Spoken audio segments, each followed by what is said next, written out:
Thank you, Chair. Winston Churchill apparently once quipped, you can always count on the Americans to do the right thing only after they've tried everything else.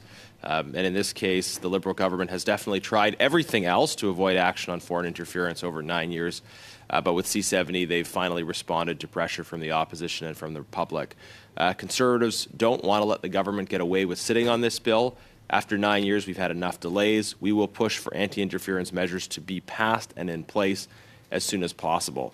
Now, one important flashpoint for the foreign interference conversation is Hong Kong, because Hong Kong's national security law makes absurd claims of universal jurisdiction, even claiming that if a Canadian in Canada makes statements that are deemed to violate Hong Kong's national security law, they could be charged and even rendered to Hong Kong while traveling in a third country. The manager of Hong Kong's Economic and Trade Office in London has been charged with spying. I've heard concerns from the Canadian Hong Kong community about the activities of the ETO in Canada. Hong Kong is no longer meaningfully separate from the mainland, which raises questions about whether these offices have any legitimacy anyways. So is the government reviewing the activities of the ETO as they relate to foreign interference?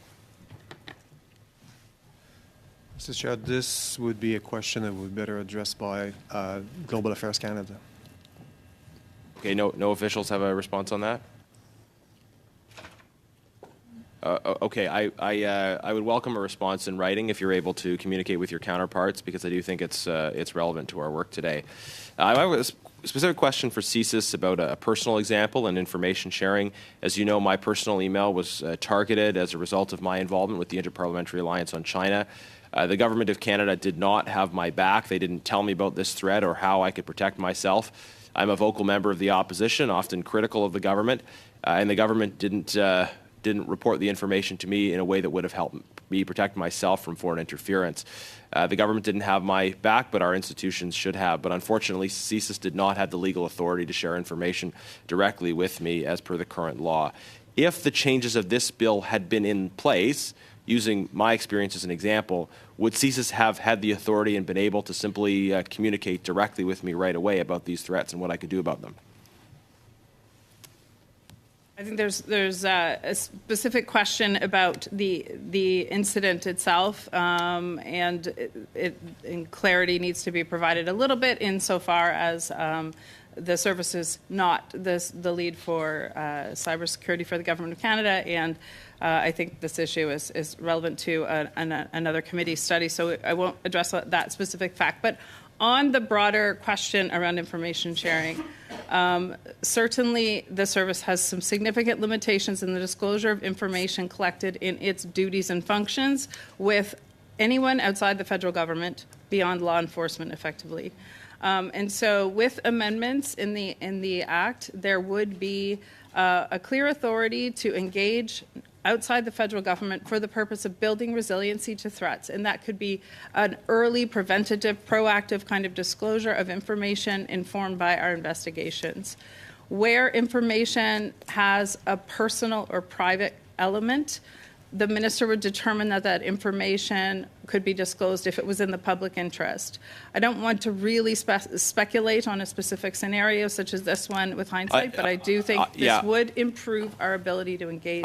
I understand, but just to drill down, so if there was a threat to me as an opposition member of Parliament that you became aware of, it sounds like even after this bill is passed, you would need the minister's determination that telling me was in the public interest before you could tell me. You wouldn't have the discretion to say, Mr. Genis needs this information right away because it's relevant to his life. I would correct that presumption. In fact, the service, if there were a manifest threat occurring under its threat reduction mandate today, it could disclose information for the purpose of reducing a threat when the threat is unfolding, active.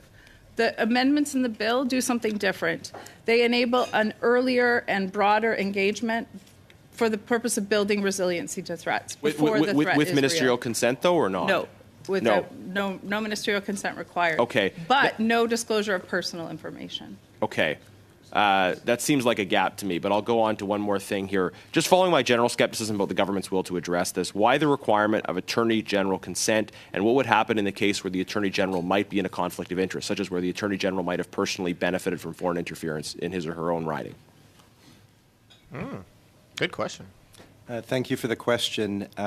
The requirement of Attorney General consent already exists in the SOIA, and so the new offenses which would be integrated into the SOIA would, that requirement would continue to apply. In general, the requirement of Attorney General consent applies to ensure that there is the proper assessment of the key elements of whether there's a reasonable prospect of conviction and the public interest in proceeding with a prosecution, that assessment is taken at appropriate level given the context of the interests at stake. And in practice, in our system, that Attorney General consent is usually exercised by the Director of Public Prosecutions. Thank you, Mr. Dennis. We go now to Mr. McDonald. Mr. McDonald, please.